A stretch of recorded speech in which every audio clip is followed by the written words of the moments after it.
The term heirloom or antique apple refers to those varieties that are either no longer commercially viable or that have become obscure.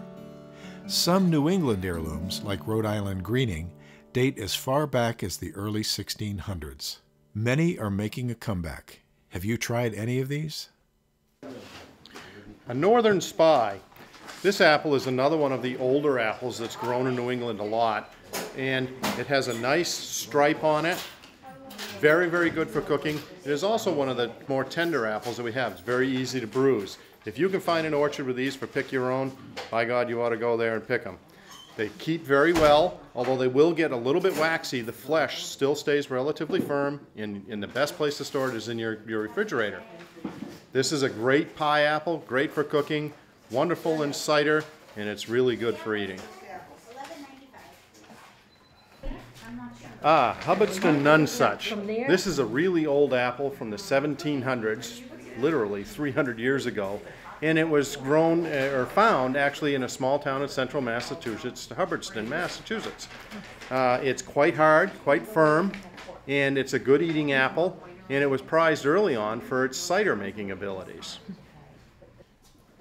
A variety called Esopus Spitzenberg was found in Esopus, New York, but that's kind of a mouthful, and we typically refer to them as Spitzenbergs. This is quite an old apple. Actually, it is reputed to be Thomas Jefferson's favorite apple, and he grew it at Monticello. It's a great eating apple. It's got quite a lot of acid in it, so we like to use it in our cider a lot, but it's also got some nice sugar aftertones. You can cook with this apple, but its really neat thing is that if you think about it, this apple is a couple hundred years old. Well, maybe not this particular one, but I'm going to try it just to prove it. Perfect. Golden Russet. This is an old variety. These were the ones that you could put in a bag and put in the basement, and then in January or February bring them out, and they'd be wonderful for eating. They're a nice coarse apple, very sweet, and I think the longer you keep them, the sweeter they are. They'll be wonderful. Very, very good. You'll find them in old orchards, and you'll find them in new orchards. People are still planting this variety, and they're excellent for sweet cider and for making hard cider as well because of the sweetness of them. Calville Blancs. Oh, this is a wonderful old 1700 cooking apple. Very, very high in vitamin C. It's not necessarily a wonderful fresh eating apple, but to cook with, it's excellent. It is a little bit different, lobular in shape. It has almost ribs on it. Ashmead Kernel. Very old apple, very unique. Not everybody will have these. These will one that you'll need to call and check to see if they're out there. Very different flavor. The texture is wonderful. Firm and tart. When you bite into it, very juicy, excellent for ciders and for cooking with. Here are a few apples that are new on the horizon. Sweet 16. It has a parent of Northern Spy, and if you look, it looks sort of like it, but it's got a little bit better coloring than a Northern Spy. I also think it's a little bit harder and keeps a little bit better. These are grown a lot for pick your own. There are orchards all over New England that have them, and it keeps very well in your refrigerator. This is Ambrosia, a fairly new apple to the apple market. It's very popular planting. You'll find a lot of them out there, but this is not one you'll probably see in the supermarket. So you'll need to come to the pick your own orchards to look for them. Call before you come or look at their websites and they'll let you know when they have these apples and when they're ready. These aren't ready until about the 3rd week of September when they really have their fullest flavor and their nicest color. Hampshire apple. Very unique to New Hampshire. This was actually founded as a chance limb that came off a McCowan tree. It's one of its parents is a McCowan, but this one looked different. It was more elongated, bigger shaped, and darker color. Very, very different in flavor. It's a little bit sweeter than a McCowan. A McCowan tends to have a little bit of a tartness to it and firmness. This one was a little bit sweeter, a little bit more elongated, and it made a larger apple. And it was founded here in New Hampshire and propagated by one of the orchards here in New Hampshire over at Gould Hill in Kentucky. They have since propagated these trees and sold them, and now they're on the mainstream. Not everybody will have them, but you will find some around, especially here in New Hampshire. Have you ever heard of 20 ounce? How about winter banana? They sound big, and they are. Here are a few more to ponder. Fortune apple.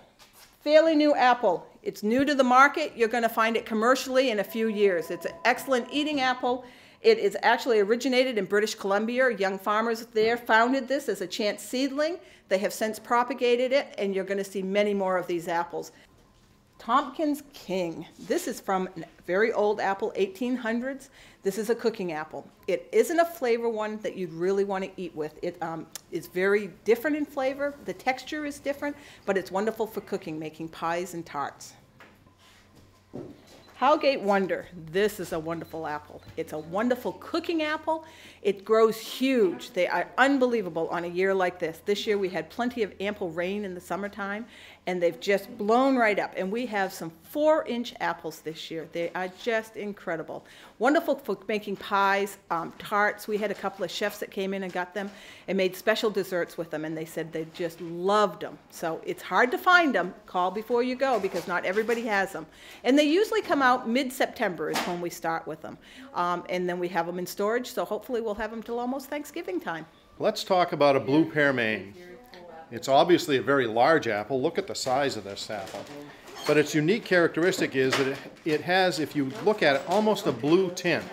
And in nature, blue is not a color that occurs very, very often. If you think about it, how many blue flowers, blue birds, and blue fruit are there? Blueberry obviously comes to mind.